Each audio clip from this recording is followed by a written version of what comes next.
오늘 말씀의 주제가 사실은 주일 예배하고는 조금 잘 사용하지 않는 본문이에요. 어디에서 가장 많이 사용하냐면은 장례식장, 그리고 부활절이 되면은 간혹 이 말씀을 우리가 하는데, 오늘은 데살로니가 전서를 쭉 강의하면서 이번에 딱 걸려서 한 며칠 동안, 아니 지지난주부터 고민을 좀 했어요. 이 본문은 이제 부활절로 넘겨도 되는데, 근데 그래, 오늘 우리가 이 말씀을 잠깐 나누고 몇 주 후에 부활절을 맞이하는 것도 더 큰 의미가 있을 것 같아요. 오늘 말씀의 주제는 죽음입니다. 죽음. 여러분, 죽음을 여러분 어떻게 받아들이고 준비하고 있을까요? 여러분들이 잘 아실 만한 공자 아시죠? 공자의 제자가 어느 날 이 스승님께 물어봤대요. 스승님, 이 죽음 이게 무엇입니까? 어떻게 해야 될까요? 를 물어봤어요. 공자의 대답 궁금하지 않습니까? 여러분 들어보신 적 있나요? 공자가 그렇게 대답을 했답니다. 지금 우리가 사는 이 삶도 아직 내가 잘 모르겠는데 죽음을 우리가 어떻게 할 수 있을까? 답이 없는 거예요, 사실은. 또 우리 알만한 사람은 아는 우리 프랑스의 루이 15세 왕이, 그 사람은 이단을 너무 싫어했대요. 신하들이 보고하는 중에 나라에 있는 일들을 보고하는 중에 죽음이라는 단어가 나오잖아요. 그럼 바로 그 즉시에서 그 신하는 바로 감옥으로 가는 거예요. 그 말 한마디 한 것 때문에 너무너무 듣기 싫은 거죠, 이 죽음이. 또 어떤 신학자는 아니고 문학 작가가 이렇게 얘기하더라고요. 죽음을 이렇게 표현을 해요. 죽음의 공포는 죽음보다 더 두렵다. 말은 안 되는 말이지만 여러분, 그렇죠? 공감이 되지 않습니까? 죽음의 공포가 죽음보다 더 두렵다. 죽음은 사실은 우리 굉장히 좀 두려운 단어입니다. 우리 어린 시절 생각해 보면은 저도 그런 말을 썼던 것 같아요. 내가 이 사람에게 막 이 친구의 겁박을 주고 싶고 내가 한번 해보고 싶으면은 너 나한테 죽고 싶어? 너 나한테 죽을래? 최고의 겁박이에요, 그죠? 너 나한테 죽는다는 거예요. 우리 옛날에 네 사진에 검정 리본을 달아줄까? 영정 사진을 만들어줄까? 그런 유치한 그런 단어를 만들어서 죽음에 대한 이야기를 막 강조하는 거예요. 어쩌면 여기 우리 아버님, 어머님들 계시는데 그래도 여러분 누가 먼저 갈지 몰라요. 오늘 말씀은 이 죽음에 대한 이야기인데, 특히 또 문제는 뭐냐면요. 자, 우리가 성도들의 죽음은 어떻게 준비해야 되는가? 그 말씀이에요, 사실은. 바울이 데살로니가라는 이 교회에 디모데를, 제자를 딱 보내놓고 그 소식을 다 듣는데 보니까 다 좋아요. 다 잘하고 있어요. 믿음 생활도 잘하고 헌신도 잘하고 주변에 구제도 많이 하고 너무 잘하고 있는데, 한 가지 문제가 사실은 이거예요. 이거. 성도들이 예수님 만나고 예수님 믿고 막 기뻐, 좋아요, 즐거워요. 그런데 그 주제가 뭐였냐면은 항상 우리는 예수님께서 오시면은 우리를 회복시키실 거야. 예수님께서 우리에게 구원의 은혜를 주실 거야. 기대하고 있는데 옆에 있는 성도가 죽었어요. 이걸 어떻게 받아들이지? 세상 사람들은 이 죽음을 아까 얘기했던 걸 막 공포로 받아들이고, 여러분 사랑하는 누군가를 보내신 적 있나요? 저도 이제 아시다시피 몇 년 전에 제 어머니를 보내드렸는데, 그래요. 아버님, 어머님 다 보내고 나니까, 그죠, 장로님? 마음이 너무 아프고 헛헛합니다, 그죠? 웬만하면 제가 장례식장에서 잘 안 울고 그러는데, 많이 울진 않았는데 나중에 이제 그 화장 들어가고 이럴 때 너무 힘들더라고요, 그죠? 그 애통하는 모습이 이 성도들이 다 그러고 있는 걸 보는 게 바울은 이게 걱정이에요. 그 죽음을 우리가 어떻게 받아들여야 되는가? 오늘 바울은 데살로니가 교회 성도들에게, 그리고 우리들에게 성도들의 죽음을 어떻게 받아들여야 되는가를 오늘 말씀에 간략하게 요약합니다. 오늘 13절입니다. 첫 절이 이렇게 시작을 해요. 여러분 아까 읽으셨는데 같이 다시 한번 읽어봅시다. 시작. 형제들아,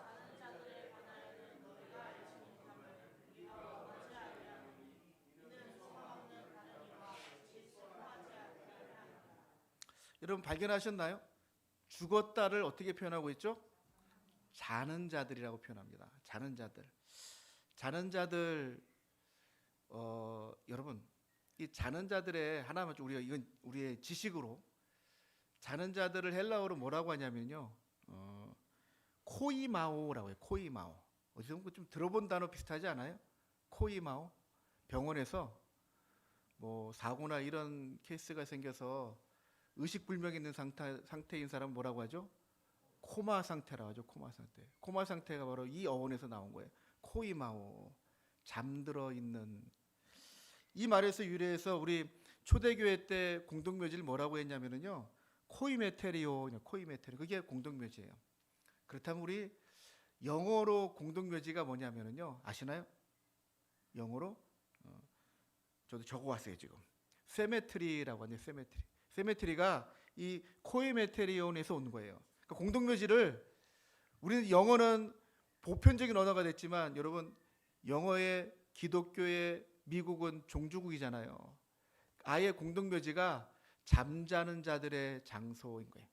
저기는 잠자는 자들이 있는 곳. 공동묘지가 그렇게 표기한다는 거죠.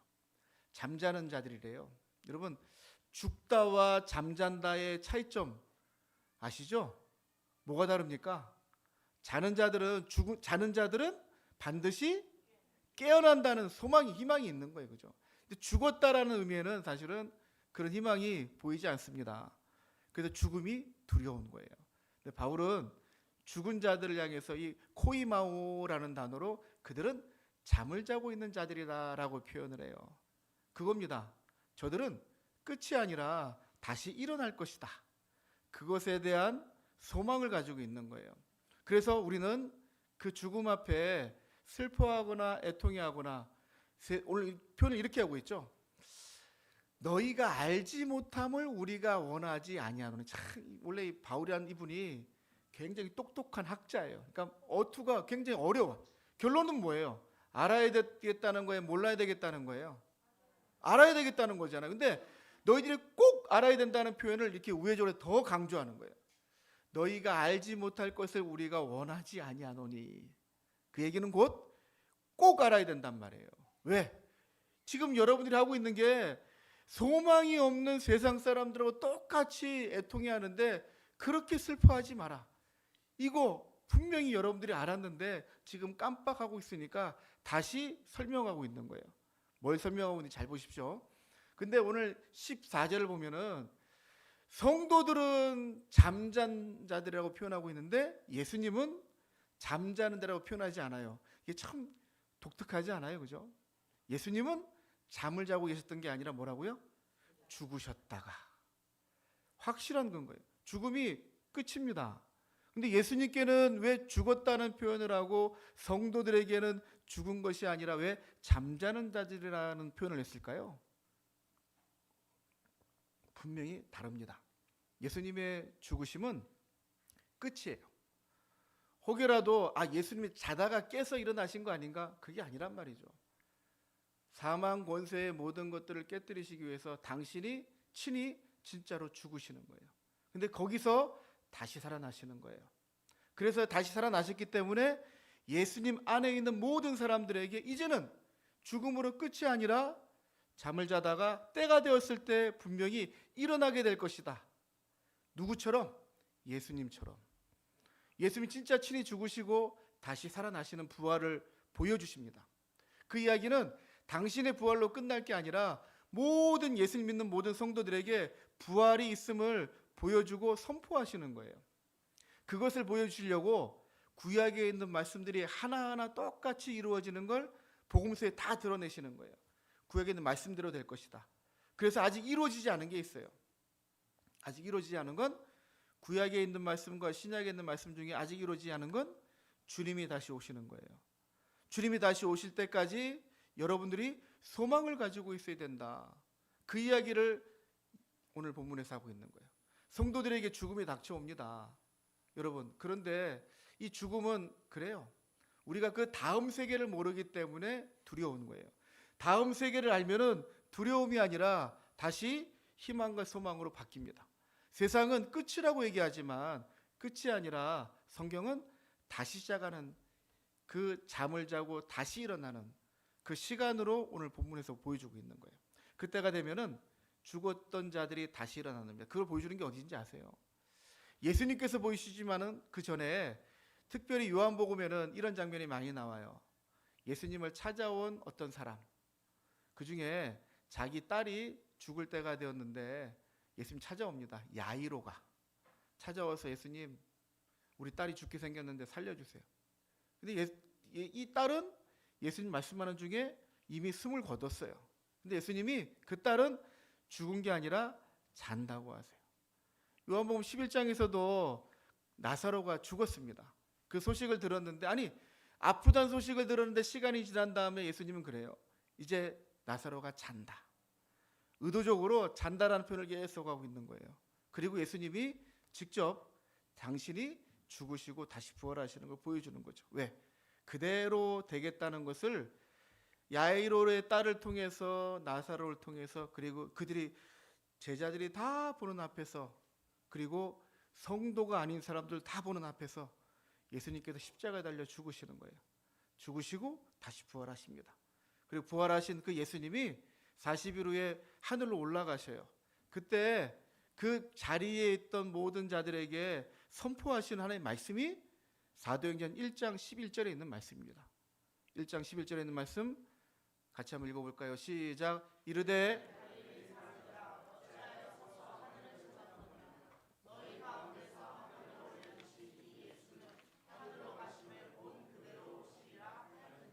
다시 오실 때가 분명히 있다는 걸 선포하고 있는 거예요. 오셨나요 지금? 세상에, 지금 이 세상에 많은 또 이단들이 뭐 자기가 재림이 예수다 막 그런 사람도 있는데, 주님이 오셨는데 지금 우리가 여기 있으면 안 돼요. 주님이 재림하실 때는 우리가 여기 있는 상태가 아닌 거예요. 주님이 오실 때 어떤 사건이 벌어질까를 오늘 설명을 쭉 해 나갑니다. 예수님께서 이렇게 말씀하셨잖아요. 천사들이 예수님 이렇게 오신다 하셨잖아요. 분명히 너희들이 보는 대로 올라가는 대로 다시 오실 것이다. 이거는 허황된 얘기가 아니라 이 사실을 예수님 믿는 사람뿐만이 아니라 예수님 믿지 않는 사람들도 많이 봤어요. 근데 문제는 다시 오시기로 하셨는데 오시기 전에 죽은 사람들이 있단 말이죠. 이게 문제예요. 그래서 우리가 분명히 주님 우리 죽기 전에 오실 것 같은데 아직 안 오셨단 말이에요.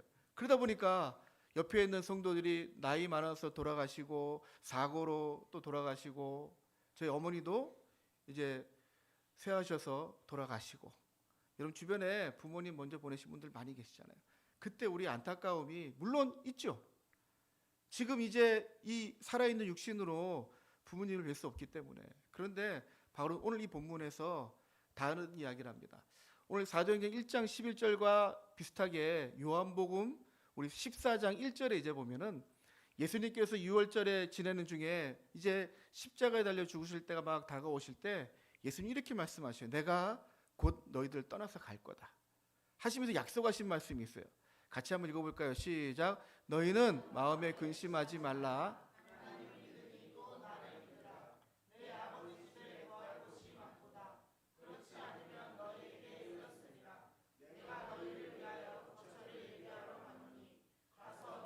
위하여 거처를 예비하면 내가 다시 와서 너희를 내게로 영접하여 나 있는 곳에 너희도 있게 하리라. 아멘.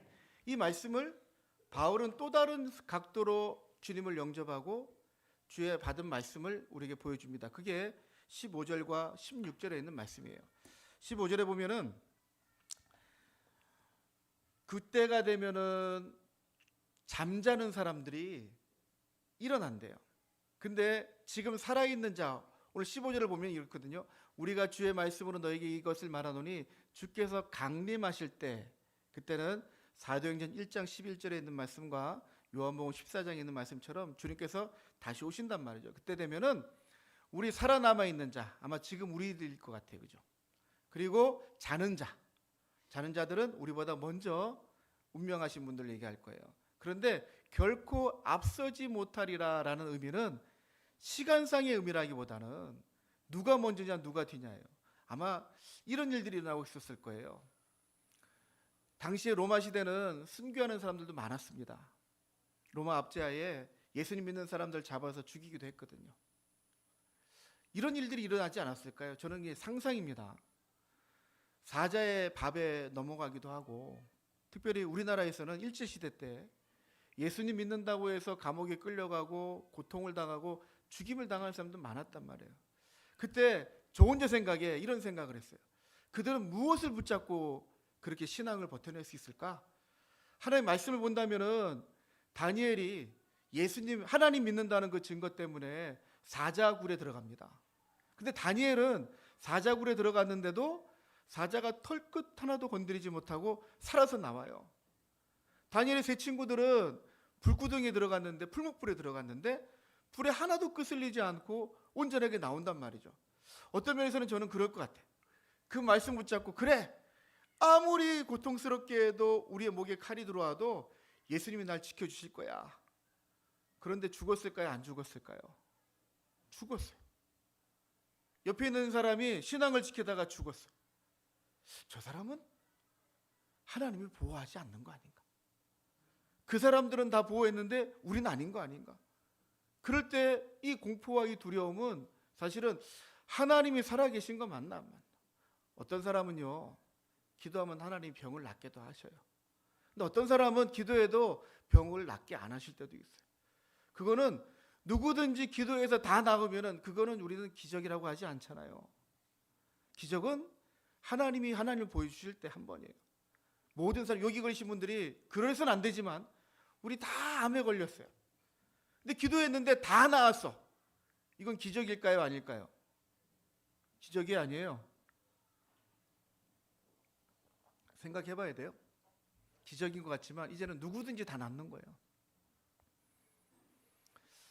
하나님 우리에게 때로는 계심을 병고침으로 보여주기도 하시지만 때로는 우리의 죽음을 통해서도 주님을 보여주셔요.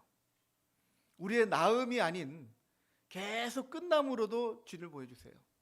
그런 분들이 우리 이 대한민국에도 많은 순교자들이 신앙을 지키다가 죽습니다. 그런 문제가 생기는 거예요. 신앙을 가지고 있는데 죽은 사람들.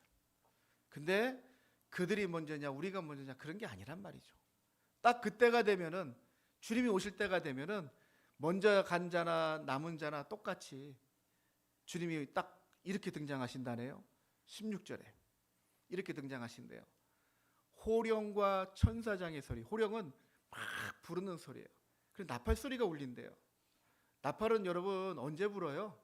나팔은 모든 사람들에게 알릴 때, 파수꾼들이 성을 지키다가 적군들이 막 쳐들어오면은 큰 나팔 소리 들립니다. 들으라는 걸까요? 듣지 말라는 걸까요? 누구는 듣고 누구는 듣지 말까요? 나팔 소리가 누구 귀엔 들리고 누구 귀엔 안 들려요? 아니잖아요. 모든 사람들이 들리도록 이 나팔 소리가 뿡 하고 울린단 말이에요.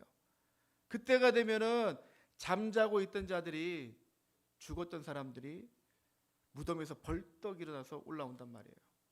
여러분 재밌는 이야기가, 이게 재밌는 얘기인지 모르겠는데, 초대교회 때 뭐 마귀 그리고 뭐 귀신 들린 그런 사람들을 죽이면은 그 사람들을 어떻게 사형시키는지 아세요? 화형을 시키죠. 그 의미가 뭐냐면요, 그때 다 부활을 알아요. 부활을 믿어요. 우리가 죽으면 다시 부활한다. 그리고 지옥에 가고 천국에 간다. 근데 불에 태우는 의미는 아예 형체를 없애버려가지고 너는 절대 부활하지 마라 하고 불로 태워버리는 거예요.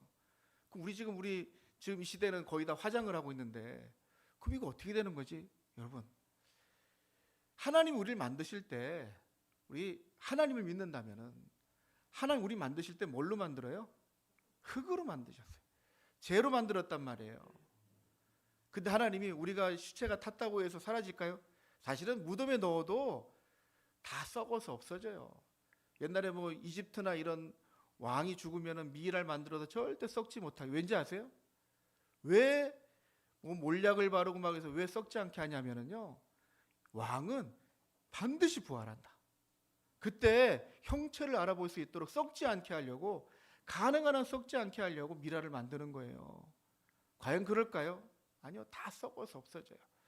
그런데 주님이 저 오실 때 나팔 불고 천사의 호령 소리가 막 들릴 때 그 죽었던 시체들이 다 일어난단 말이에요. 근데 그 모습이 이렇게 바뀌어가지고 또 한 구절 있습니다. 고린도전서 15장에 보면은 요 비슷한 아마 그림으로 그릴 만한 그런 얘기가 나옵니다. 51절 52절 같이 한번 읽어볼까요? 시작. 보라,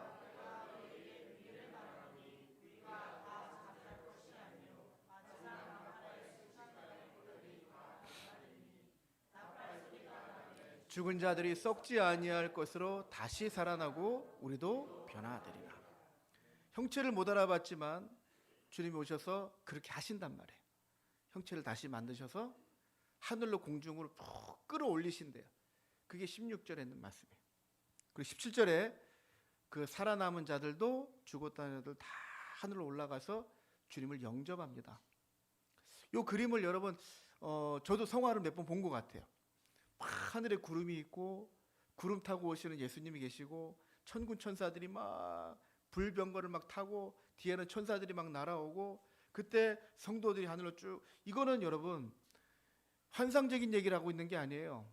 진짜 문자적으로 얘기하고 있는 거예요. 그런 일이 반드시 일어난다. 여러분 기대하셔야 돼요. 그런데 여러분 이 일이 누구를 위한 것일까요? 이 그림을 설명하면서 누가 이렇게 설명하더라고요. 왕이, 지금 우리나라 시대로 따지자면 대통령이 외국에 쫙 나갔다가 다시 돌아와요. 그럼 뭐 대통령이 왕이 자기 집 못 찾아가나요? 자기 다 찾아갈 수 있는데 그 공항에 딱 내리면은 비행기가 내리면은 누가 나와 있죠? 그 앞에 뭐 관료들 그죠? 가장 높은 사람도 쫙 이렇게 있단 말이에요. 이거 누구를 위해서 와 있는 거예요? 이 왕을 이 대통령이 잘 다녀오셨습니다. 수고하셨습니다. 하고 쫙 맞이하는 거예요. 그 사람들이 친히 나가서. 그런데 지금 오늘 본문은요 그렇지 않고 우리가 끌어올려서 하늘에 쫙 올라간단 말이에요. 여러분 이건 동화를 얘기하고 있는 게 아니에요. 하나님 말씀을 얘기하고 있는 거예요. 분명히 그런 일들이 일어날 거예요. 이거는 누구를 위한 걸까? 물론 다시 오시는 예수님께 대한 우리의 영광이기도 하지만은 이 크리소스톰이라고요. 여러분 잘 모르시는 교부라고요. 교부는 사도 시대가 끝나고 이 공동체를 이끌어가는 리더들을 다시 선출합니다. 그 사도 다음 세대가 바로 교부 시대예요. 교부 시대에 그래 아주 유명한 크리소스톰이라고 하는 이 교부가 이런 얘기를 합니다. 성도들의 휴거, 바로 이 휴거예요. 우리가 알고 있는 휴거. 휴거는 과연 누구를 위한 것인가? 성도들의 명예를 위한 것이다 이렇게 표현해요. 제 얘기가 아니라 처음에는 그래요. 이게 무슨 성도의 명예일까? 여러분 그 자리에 왕이 왔을 때 그 자리에 딱 도열하는 사람들은요 그 땅에 살고 있는 사람들 중에 그 나라에 살고 있는 사람들 중에 가장 왕의 대통령의 최측근들 그렇잖아요. 뭐 국무총리 뭐 무슨 장관들 쫙 왕의 최측근들이 그게 뭐 지나가는 사람 아무나 붙잡고 너 야 왕 온다 너 나가봐 이렇게 하지 않아요. 그죠? 가장 최측근들이 나와서 또 군대 사열을 할 때도 그 앞에 나오는 친구들은요 우리 군대 갔다 온 친구들 있잖아요. 아마 우리 그런 경험들은 거의 다 못 해보지만 뭐 사단장이 온다 뭐 그러면은 그 중에 비리비리한 군인을 뽑지 않아요. 가장 똘똘하고 가장 각도 있고 잘하는 친구들 딱 뽑아가지고 그 앞에 딱 세웁니다. 오실 때 쫙 총들을 할 때도 아무나 쓰는 게 아니란 말이죠. 주님이 오시는데 그 자리에 성도들이 쫙 올라가는데 거기에 뭐 요한계시록에 가면 14만 4,400명 이렇게 막 숫자가 나오는데 이거 숫자의 문제가 아니에요. 저와 여러분들이 그때가 되었을 때 과연 그 자리에 어떤 모습이 있을까? 주님이 오시는데 주님 맞이하러 우리가 진짜로 하늘에 쫙 떠서 올라가는 거예요. 그 주님을 배우는 거예요. 그런데 그 자리에 있는 게 아무나가 아니라 하나님께 택함 받은 백성들이 자신의 모습으로 그 앞에 설 수 없지만 예수님께서 먼저 죽으시고 부활하시고 승천하시고 그 약속을 하나하나 다 이루시고 다시 오실 때 모든 백성들이 하나님의 성도들이 하나님의 사람들이 예수 안에 죽은 자들과 예수 안에 살고 있는 자들이 이건 분명히 믿음을 얘기하는 거예요. 믿음 안에 살고 믿음 안에 죽은 모든 자들이 주님 오실 때에 그 자리에 함께 있을 거란 말이죠. 근데 여러분들이 과연 어떤 모습으로 있을까요? 아마 주님 만나기에 부끄러운 사람들도 있지 않을까요? 제가 장례식장 가면은 사실 이런 본문을 많이 하고 또 제가 메시지를 이렇게 전합니다. 우리 어르신들 제 어머니 보내드릴 때도 많이 울었지만 우린 기대합니다. 다시 저 천국에서 주님을 배울 것을, 그리고 우리 어머니도 배울 것을 기대합니다. 그렇기 때문에 그냥 마냥 애통하는 게 아니라 사랑하는 자들을 먼저 보내는 그런 슬픔이에요. 그런데 언젠가 여러분 다시 만난다면은, 만약이 아닙니다. 반드시 만납니다. 여러분 만나러 가는데 여러분들의, 저와 여러분들의 모습은 어떨까요? 장례식장에서 늘 제가 전하는 말씀 그겁니다. 우리가 남아있는 우리들에게 이 시간이 사랑하는 그분을 다시 만나기 전에 우리가 남아있는 시간들이 얼마가 있단 말이에요. 얼마 남았을까요? 여러분 얼마나 남았습니까? 나이가 많으시다고 해서 빨리 가는 거 아니고 나이가 젊다고 해서 늦게 가는 게 아니더라고요. 언제 어떻게 갈지 몰라요. 여러분 이건 저주가 아닙니다. 이번 주 안에도 혹시라도 그런 일들로 인하여서 제가 먼저 갈 수도 있어요. 근데 그동안에 내가 내 사랑하는 사람을 만나고 무엇보다도 우리 주님을 만날 텐데 나는 과연 만날 준비가 되어져 있는가? 주님 배웠는데 진짜 너무 부끄럽고 너무 창피해서 내가 막 올라가는데, 주님 만나러 가는데 야, 이 모습 이대로 주님 볼 수 있을까? 저 여러분들은요 그 남은 시간들을 살고 있는 거예요. 여러분들에게 남겨진 시간들 우리 100년으로 잡아놓고, 제가 이제 언뜻 막 60이 막 다가오는데 야, 한 몇 년 전부터 시간이 총알같이 지나가네요. 남은 게 100년으로 따지면 이제 뭐 40몇 년 남은 것 같은데 여러분에게 남은 시간들이 얼마나 남았을까? 그게 많은 것 같지만 여러분 그렇게 많은 시간이 아니더라고요. 금방 갑니다. 금방. 근데 이게 그 시간 동안에 내가 어떤 모습으로 살고 있는가? 말은 믿음을 가지고, 말은 예수 안에 살고 있다고 하는데 과연 우리는 이 마지막에 성도들의 죽음을 생각하면서 저와 여러분들에게 닥쳐올 이 시간, 여러분 누구에게든지 이건 다가옵니다. 신학적으로 얘기하면은요, 이 예수님의 재림 이런 얘기들 많이 할 때마다 여러분 한 번쯤은 들어보셨나요? 전천년설, 후천년설, 무천년설. 예수님 오신 다음에 1000년 동안 환란이 있대. 예수님 오시기 전에 1000년 동안 환란이 있대. 아니 예수님 오시기 전에 이미 이 땅에서 우리가 환란 때를 겪고 있는 거야. 이게 무천년설이에요. 여러 가지 천년설이. 근데 공통적인 건 뭐냐면은요, 예수님이 분명히 다시 오신다. 분명히 예수님이 오늘 성경에 있는 말씀처럼 다시 오십니다. 그건 똑같아요. 그건 완전히 일치하고 있어요. 근데 그때에 살아있는 자들이나 믿음 가운데 죽은 자들이나 다 그 자리에 주님 앞에 서게 될 것이다. 그리고 오늘 요한복음 14장에 3절에서 그랬죠. 그곳에서 영원히 살 거다. 오늘 말씀에도 그렇습니다. 17절에 보십시오. 저는 이 표현이 이게 좀 아쉬워요. 17절 같이 한번 읽어볼까요? 시작. 그 후에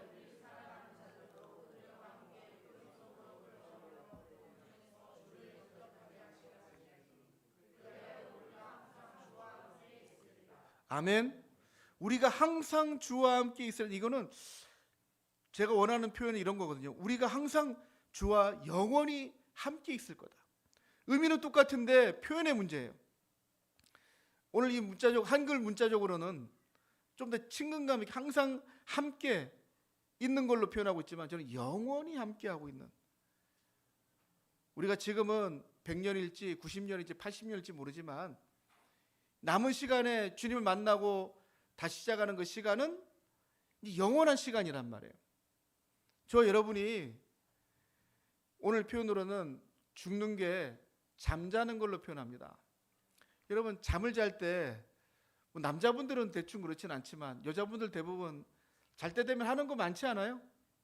주무실 때 안 하시나요?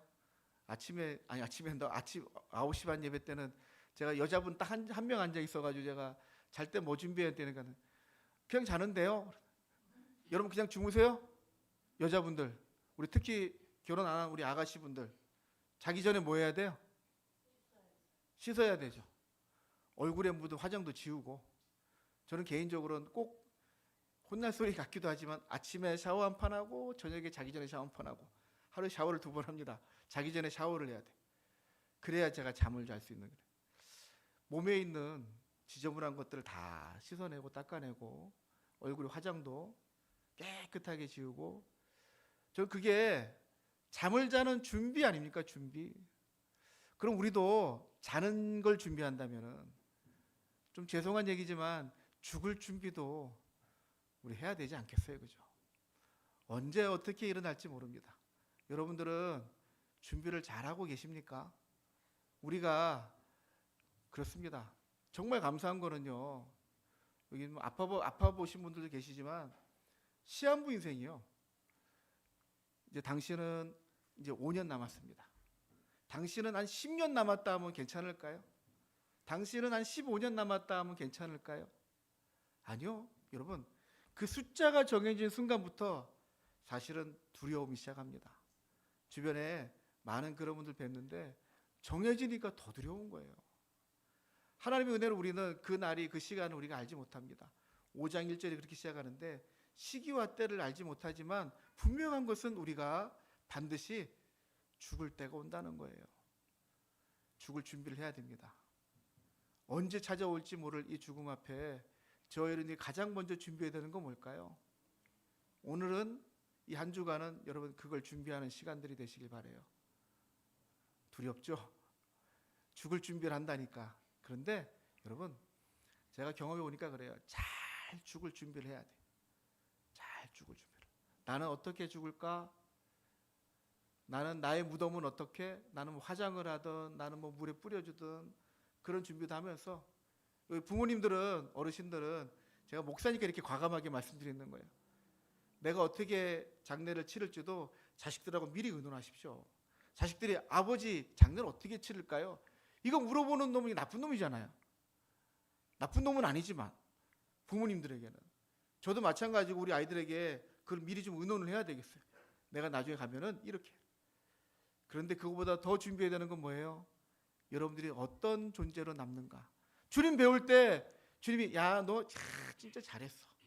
그런데 여러분 주님 만났는데 주님 너 내가 준 시간, 내가 준 돈, 내가 준 너에게 준 실력, 너에게 준 그 능력 그거 가지고 뭐 했어? 물어보면 여러분 할 말 있어요 지금? 할 말을 준비하십시오. 그때가 옵니다. 불현듯 옵니다. 언제 올지 모르지만 그때가 반드시 옵니다. 우리의 성도들의 인생은요. 성도들은 죽음을 준비하는 것도 거룩하게 주님의 편에 서서. 오늘 4장이 제가 첫 주제를 크게 시작할 때 그랬죠. 4장 전체는 거룩을 얘기하는 거다. 그 거룩 안에 결혼 생활이 있었고요. 그 거룩 안에 형제들 간에 지내는 사회성도 있고요. 그리고 거룩 안에 우리들의 죽음이 있습니다. 저도 이렇게 당당히 얘기하지만 저도 그때가 딱 정해지면은 좀 떨릴 것 같아요. 하지만 제가 이렇게 선포하면서 그러는 거예요. 떨림이 아니라 두려움이 아니라 부끄러움이 없도록 내가 그때가 되었을 때 이 정도는 내가 했어. 주님 내가 그래도 요거만큼은 좀 했는데요. 좀 기억해 주세요.